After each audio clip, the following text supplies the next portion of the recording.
करून कौन था? पूरी कहानी। रोमन उर्दू। करून बानी इसराइल का एक शख्स था जो हजरत मूसा ऐसच के करीबी रिश्तेदारों में से था। कुरान के मुताबिक वो अल्लाह का माना हुआ शख्स था, लेकिन उसे अपनी दौलत और माल पर बहुत घमंड हो गया। करून के पास इतनी दौलत थी कि उसके खजानों की चाबियों का बोझ ताकतवर आदमियों के लिए भी उठाना मुश्किल था। उसकी दौलत का कोई हिसाब नहीं था। सोना, चंदी, जेवर, महाल, सब कुछ उसके पास था।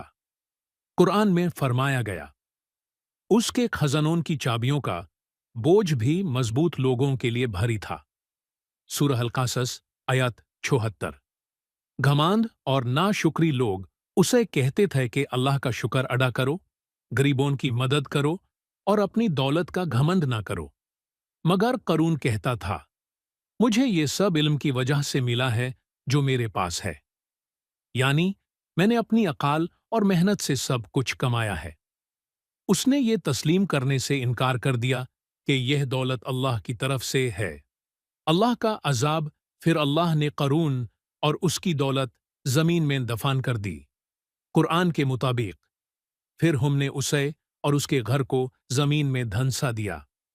सूरह अल-क़सस आयत 81।